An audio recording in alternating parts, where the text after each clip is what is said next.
Mes chers frères et sœurs, dans le Seigneur, bonjour. Cela dépend de l'heure à laquelle vous suivez cet enseignement. Je suis là pour vous prêcher la bonne nouvelle de l'Évangile. Et cette bonne nouvelle a pour thème « Veillez et priez.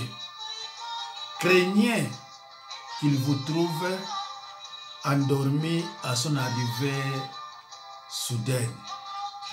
Veillez et priez. Craignez qu'il vous trouve endormi à son arrivée soudaine. » Mes chers frères et sœurs dans le Seigneur, ce n'est pas une prédication, mais c'est un enseignement.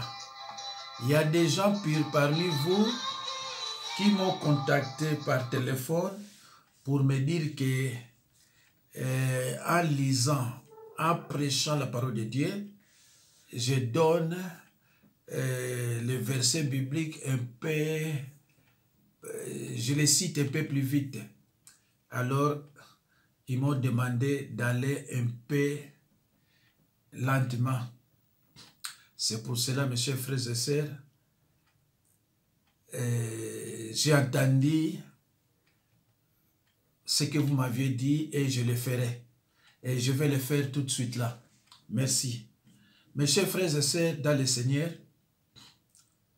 je reprends.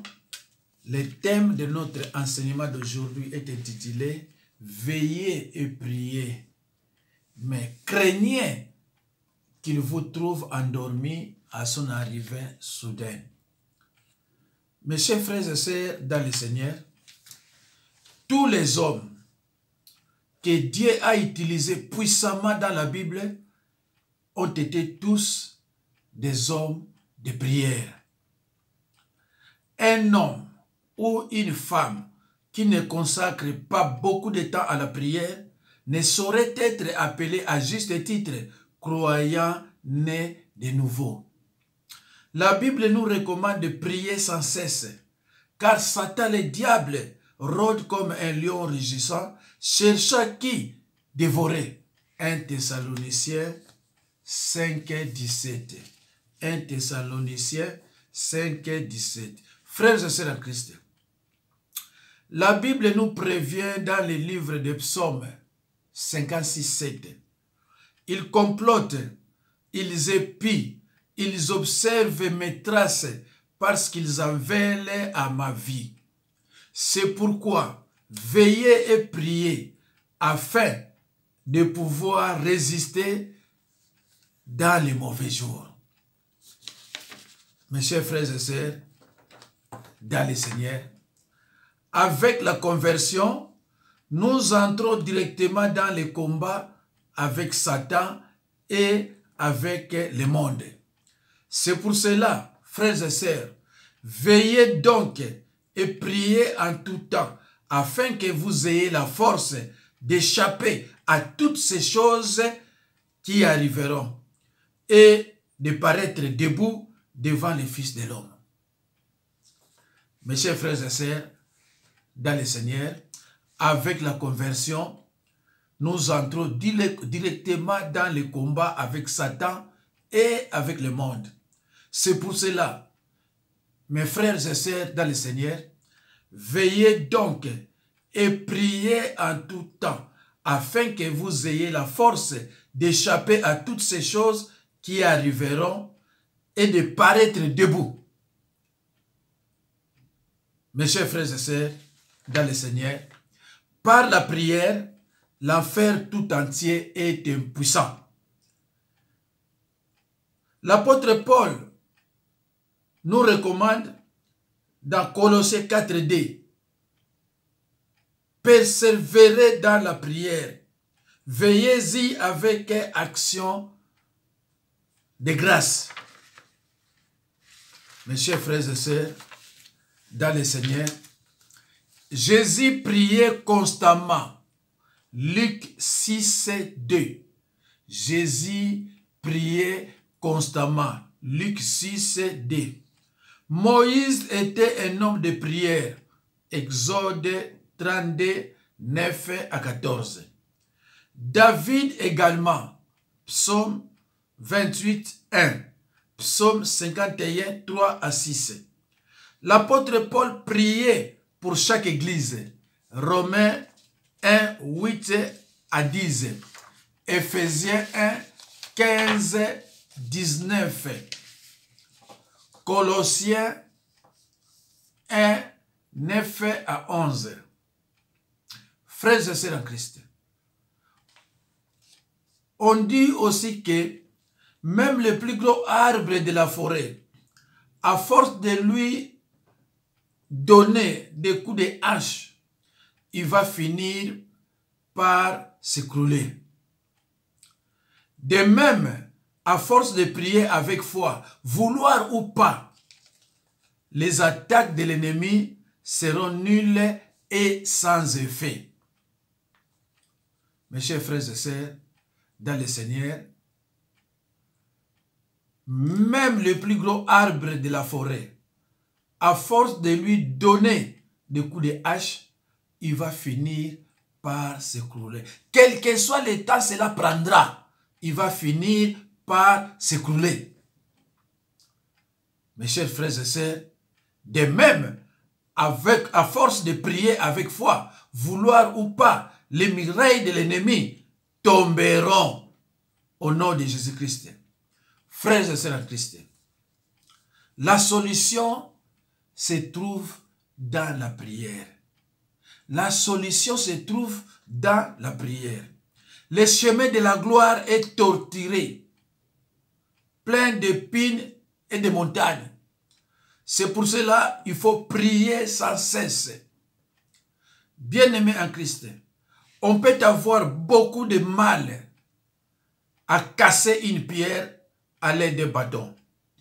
Mais c'est très facile quand on se sert d'un marteau. Si nous utilisons les armes appropriées, nous verrons que le royaume du diable est comme le vase d'argile d'un potier. Mes chers frères et sœurs, je reprends. On peut avoir beaucoup de mal à casser une pierre à l'aide d'un bâton. Mais c'est très facile quand on se sert d'un marteau.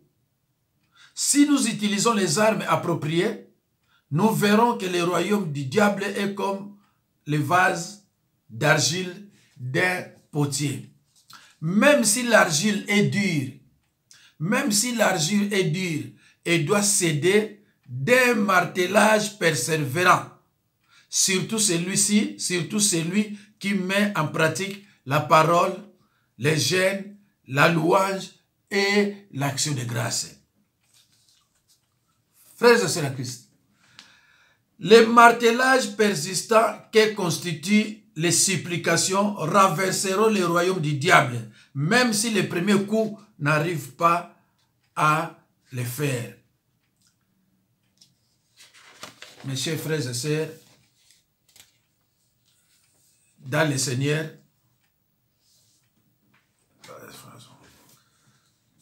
nous allons lire dans Jérémie 51, 20. J'ai lu au nom de Jésus-Christ. Tu as été pour moi un marteau, un instrument de guerre. J'ai brisé par toi des nations. Par toi, j'ai détruit des royaumes. Amen. Ça c'est Jérémie 51, 20. Tu m'as servi de marteau, d'armes de guerre.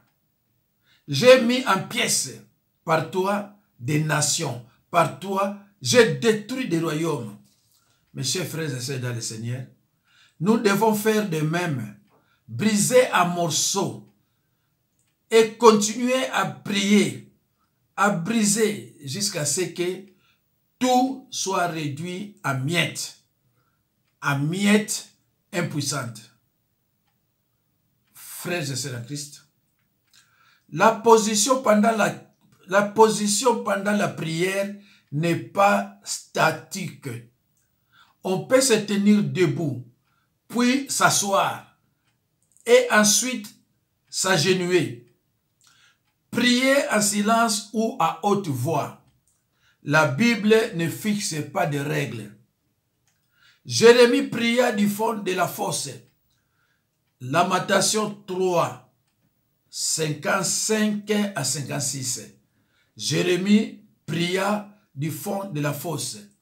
Lamentation 3, 55 à 56. Jonas pria dans le ventre du poisson et Dieu l'entendit.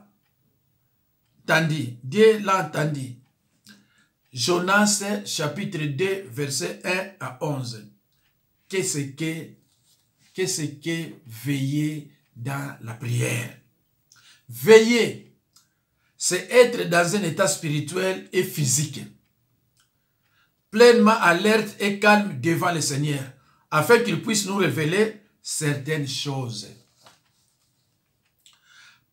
Pendant que nous veillons, le Seigneur ouvre nos yeux pour voir comment le diable planifie ses attaques contre la volonté de Dieu, d'une façon ou d'une autre. Il est sans doute important que nous ayons une juste idée de ce qu'est la prière, savoir la définition de la prière. Prier, c'est parler à Dieu. Prier, c'est parler avec Dieu. Prier, c'est entrer en contact avec Dieu. Prier, c'est écouter Dieu, un dialogue avec quelqu'un qui est proche de nous et qui nous aime beaucoup.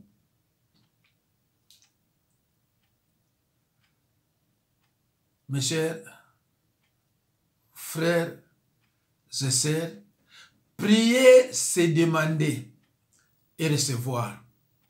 Pour recevoir, il faut impérativement demander, disait Jésus-Christ à ses disciples. Toutes les prières sont basées sur la foi. Il est agréable aussi que nous sachions construire de belles phrases habilement récitées dans nos prières. Ne demandez pas n'importe quoi, mes chers frères et sœurs dans le Seigneur. Cherchez la volonté de Dieu. Ne demandez pas n'importe quoi, mes chers frères et sœurs dans le Seigneur. Mais cherchez, s'il vous plaît, la volonté de Dieu. Jacques 4, 3 à 10. Jacques 4, 3 à 10. Jean 3, 21 à 24. Jean 3, 21 à 24. 1 Jean 5, 13 à 15. 1 Jean 5, 13 à 15. Romains 8, 26 à 27. Romains 8, 26 à 27. Et en priant, ne multipliez pas de vaines paroles. Matthieu 6, 7 à 8. Mes chers frères et sœurs, lorsque nous formulons nos requêtes, il faut être précis. Et ne multipliez pas de vaines paroles, de paroles inutiles. Prier, c'est demander.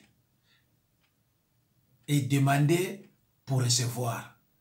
C'est ce que Jésus-Christ disait à ses disciples.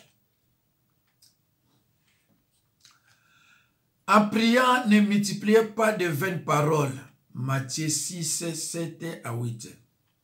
Les non-chrétiens prient de la sorte, mais Dieu ne se laisse pas impressionner par la multiplication des paroles. Il préfère écouter les expressions sincères du cœur. En priant, ne multipliez pas de vaines paroles. Matthieu 6, 7 à 8. Les non-chrétiens prient de la sorte, mais Dieu ne se laisse pas impressionner par la multiplication des paroles. Il préfère écouter les expressions sincères du cœur. Mes chers frères et sœurs, ne faites surtout pas cette prière décrite dans l'évangile de Luc 18, 11.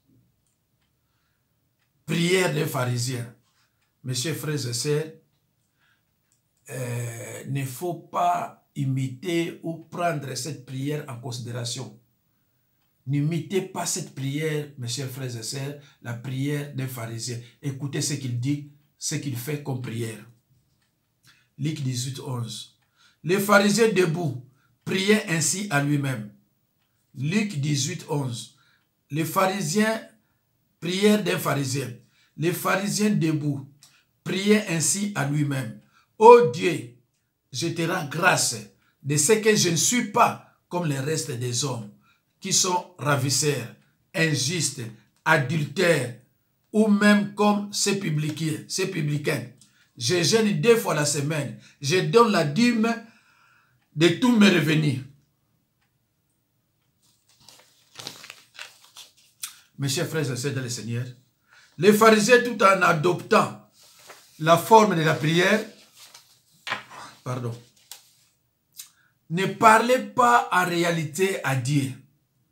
Il était plutôt en train d'énumérer ses mérites moraux et les réalisations de sa vie religieuse. Au lieu de se mesurer à l'échelle de la perfection de Dieu et de découvrir combien il était pécheur, il se comparait aux autres et s'enorgueillissait d'être meilleur. Mes chers frères et sœurs dans le Seigneur, la fréquence des répétitions du pronom personnel « j'ai » montre à quel point il était présomptueux. Mes chers frères et sœurs, je ne suis pas comme le reste des hommes qui sont adultères, Comment toi tu peux faire cette comparaison qui condamne les autres? Mes chers frères et sœurs, prier, c'est demander. Demander pour recevoir. Mais regarde ces pharisiens, ce qu'il fait comme prière. Je ne suis pas comme le reste des hommes qui sont ravisseurs, adultères. Je donne les dîmes de mes revenus. Mes chers frères et sœurs, c'est vrai. Je vous conseille de ne pas considérer cette prière. Puisque les jours et les moments sont inconnus, les hommes doivent veiller. Si quelqu'un sait que sa maison sera forcée, il s'y préparera, même s'il ne sait pas exactement quand le voleur viendra. C'est pourquoi son peuple doit être sur ses gardes et l'attendre avec impatience. Revenant vers les disciples, il les trouva endormis. Leur esprit était bien disposé, mais leur chair était faible. Ne les jugeons pas trop vite. Pensons à notre propre vie de prière. Nos sommeils sont plus intenses que nos prières et nos pensées vagabondent au lieu d'être canalisées. Mes chers frères et sœurs, nous allons lire dans Matthieu 26. Dans Matthieu 26,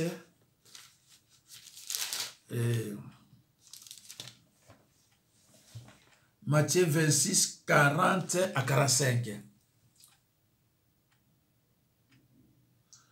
Matthieu 26, 40 à 45. Je lis au nom de Jésus-Christ. Et vint vers les disciples qu'il trouva endormis. Et il dit à Pierre, vous n'avez donc pas pu veiller 1 heure avec moi. 41. Veillez et priez, afin que vous ne tombiez pas dans la tentation. L'esprit est bien disposé, mais la chair est faible. 42. Il s'éloigna une seconde fois et pria ainsi. Mon Père, s'il n'est pas possible que cette coupe s'éloigne sans que je la boive, que ta volonté soit faite. 43. Il y revint et les trouva encore endormis, car leurs yeux étaient appesantis. 44. Il les quitta et s'éloigna. Il pria pour la troisième fois, répétant les mêmes paroles. 45. Puis il alla vers ses disciples et leur dit, vous dormez maintenant et vous reposez. Voici, l'heure est proche et le Fils de l'homme est livré aux mains des pécheurs. Mes chers frères et sœurs, dans le Seigneur, que des fois le Seigneur pourrait nous adresser les mêmes paroles qu'à Pierre. Vous n'avez donc pu veiller une heure avec moi. Veillez et priez afin que vous ne tombiez pas dans la tentation. Il s'éloigna une seconde fois et pria. Il a toujours été seul dans sa vie de prière. Il a enseigné aux disciples à prier. Et il a prié devant eux, mais il n'a jamais prié avec eux. Le caractère unique de sa personne et de son œuvre empêchait les autres de partager sa vie de prière. Mes chers frères et sœurs, Jésus-Christ ne priait jamais ensemble. Non, Jésus-Christ ne partageait pas sa prière avec les disciples. Ce n'est pas que Jésus prie et puis les disciples aussi prient. Au nom du Père et du Fils, et aussi parlent. Non. Toutefois, il avait besoin de prier. Et s'il était avec les disciples, il s'éloigna. Il va quelque part seul et il pria. C'est ce que Jésus-Christ faisait. Mais Jésus-Christ n'a jamais partagé sa vie de prière avec les disciples. Même s'il était avec eux, mais il priait seul. C'est comme ça que quand je vais chez quelqu'un, je prie seul. Je ne demande pas de partager ma vie de prière avec ceux-là. Parce qu'ils étaient là, ils priaient et même mais rien n'était. Il n'y avait pas de résultats positifs. Il n'y avait pas de victoire. Donc ce n'est pas la peine que je partage ma vie de prière avec ces gens-là. Je prie seul, comptant sur l'Esprit Saint. Alors, quand il s'approche pour la seconde fois des disciples, ceux-ci sont à nouveau endormis. Il en est de même la fois suivante. Lui prie et dorme. Alors il leur dit, vous dormez maintenant et vous vous reposez. Voici l'heure est proche et le Fils de l'homme est livré aux mains des pécheurs. Frères et sœurs en Christ,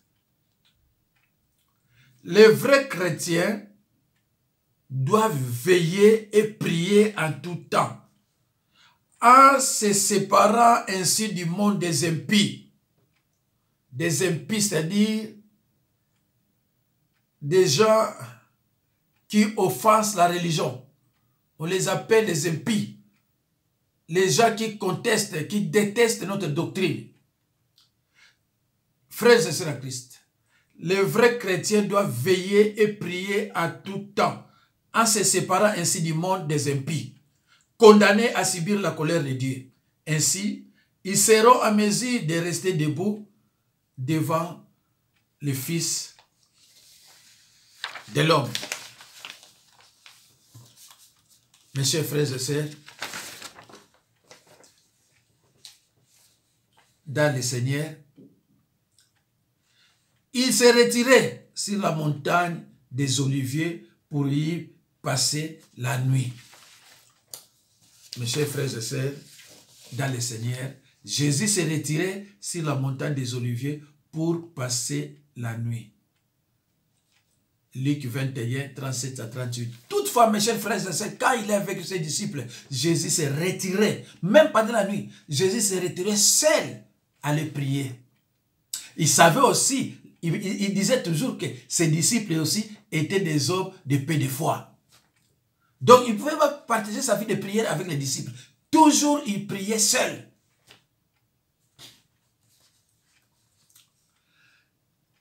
Jésus déclare formellement que chacune de ses prédictions s'accomplira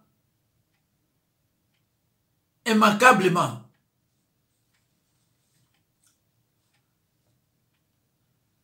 Tout passera. Tout passera. La terre elle-même se dissoudra.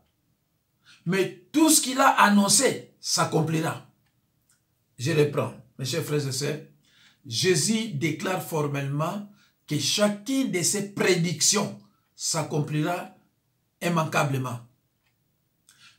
Tout passera. La terre elle-même se dissoudra. Mais tout ce qu'il a annoncé s'accomplira. Mes chers frères et sœurs, dans le Seigneur, veillez donc et priez en tout temps, afin que vous ayez la force d'échapper à toutes ces choses qui arriveront et de paraître debout devant le Fils de l'homme. Mes chers frères et sœurs, en Christ, les serviteurs ne connaissent ni les jours ni l'heure. Les serviteurs ne connaissent ni les jours ni l'heure. Marc 13, 32. Je lis au nom de Jésus-Christ. Jésus dit, pour ce qui est du jour ou de l'heure, personne ne le sait, ni les anges dans le ciel. Mes chers frères et sœurs dans le Seigneur, les ennemis de l'évangile se sont servis de ces versets pour démontrer que Jésus n'était qu'un homme dont la connaissance était limitée, comme la nôtre. Même des chrétiens sincères se sont fourvoyés en s'appuyant sur cette affirmation pour enseigner que Jésus s'était dépouillé lui-même des attributs divins en venant sur terre. Aucune de ces déductions n'était vraie. Jésus était et reste à la fois pleinement homme et pleinement Dieu. Il possède tous les attributs de la divinité et toutes les caractéristiques de l'humanité parfaite. Il est vrai que sa divinité était voilée dans un corps de chair, mais elle était néanmoins présente.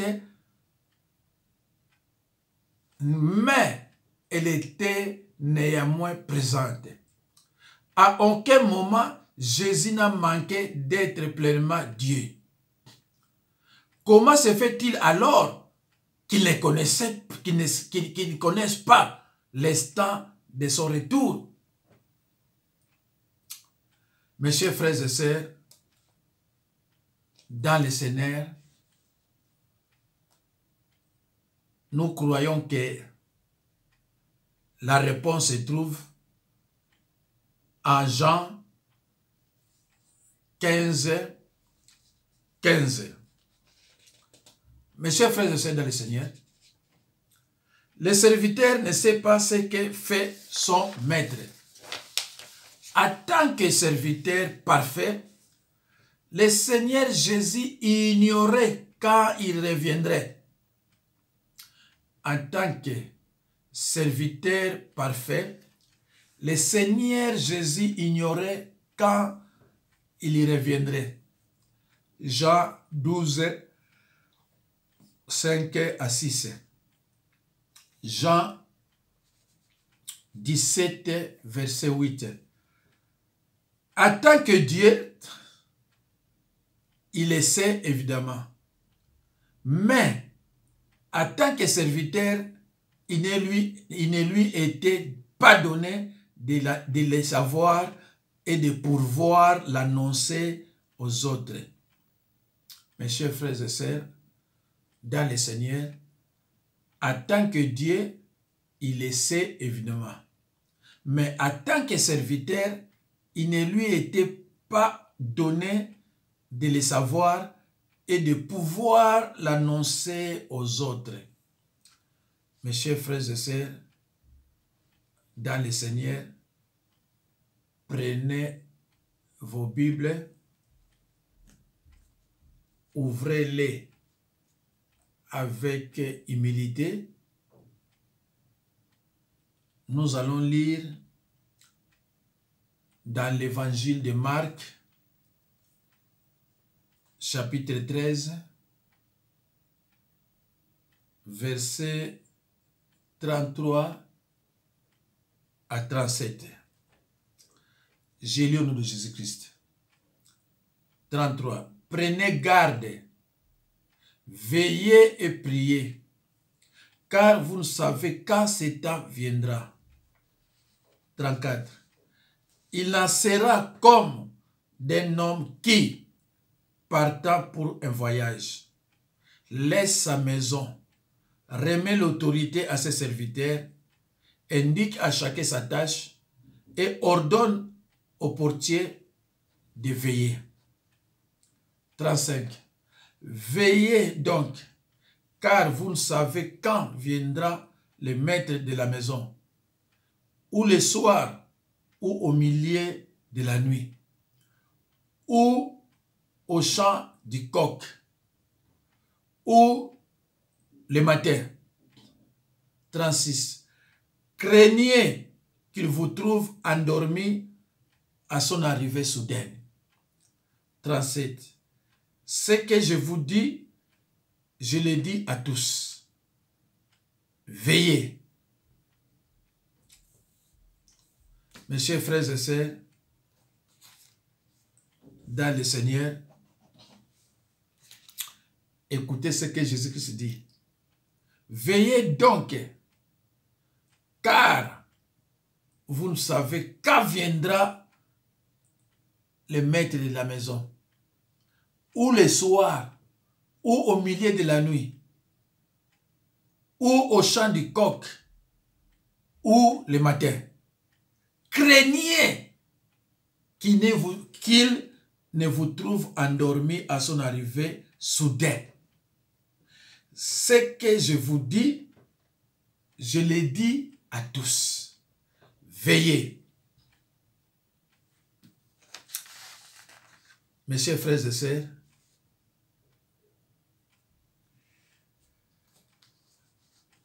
mes chers frères et sœurs en Christ,